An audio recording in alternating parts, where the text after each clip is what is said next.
Shania, I'm Wyatt. I'm Camille. and we have Najia with us, and we'll be talking about benefits of online businesses, and we'll basically be talking about her business. So, Najia, could you tell us what you sell online? I sell a plant-based meal delivery kit. So, could you tell us why do you sell what you sell?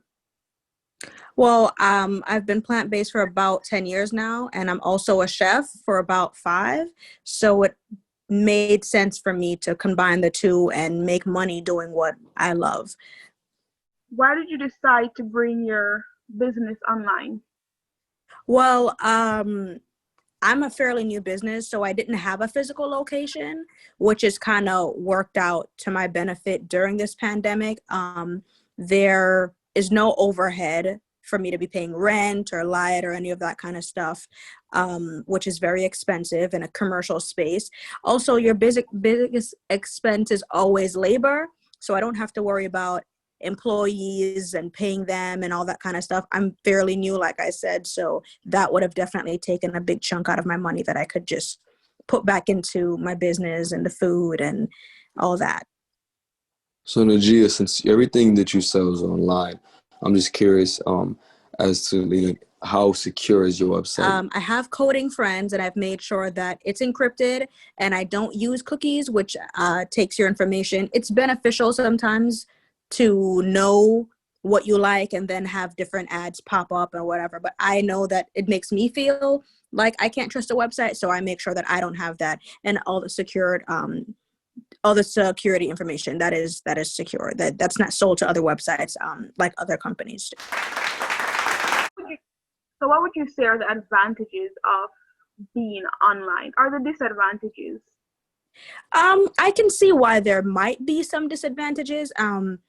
People like to physically go into places sometimes, be personable with you, know your name, and interact with you in that sense. But social media is so huge that we're doing that anyway. People are doing, IGs, lives, and all that. So I definitely try to be personable that way.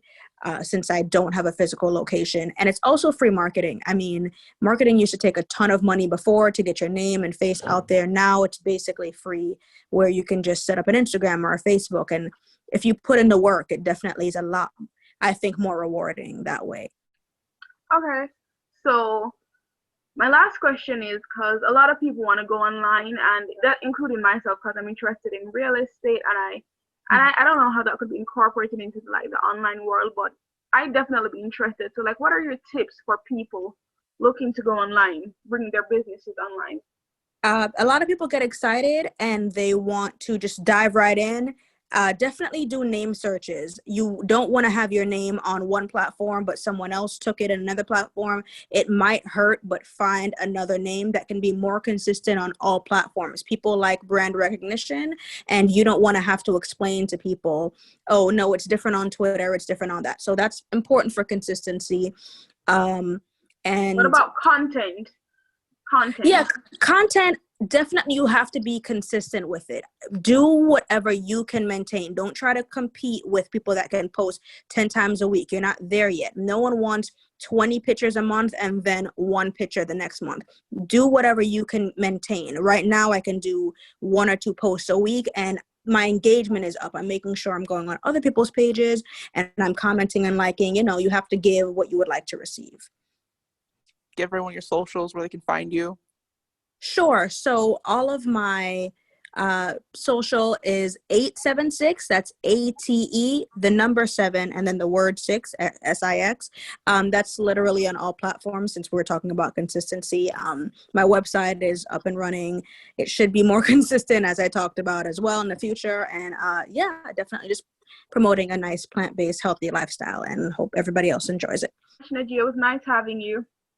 Thank you. Mm-hmm.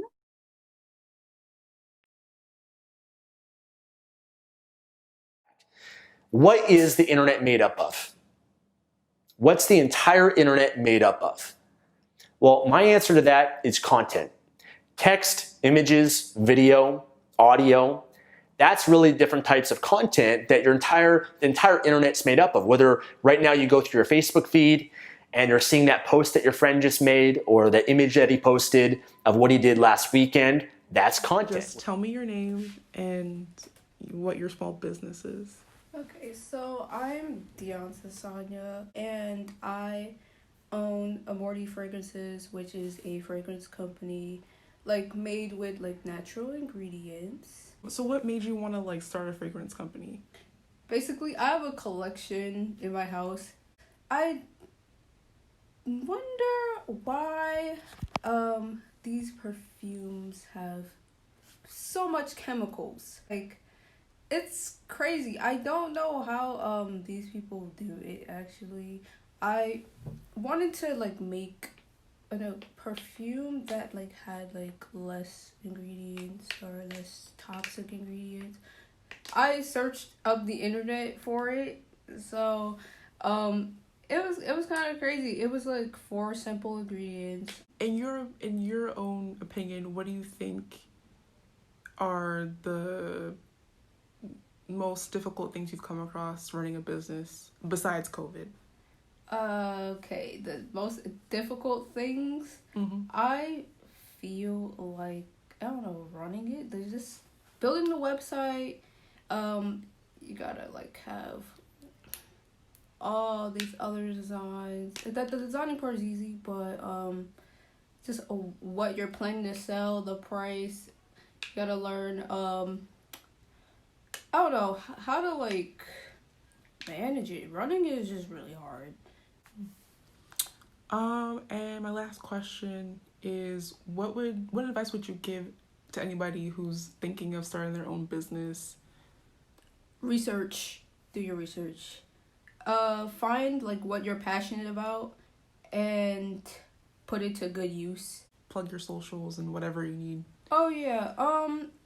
Basically my socials, Instagram and Facebook and Pinterest are Amorti Fragrances.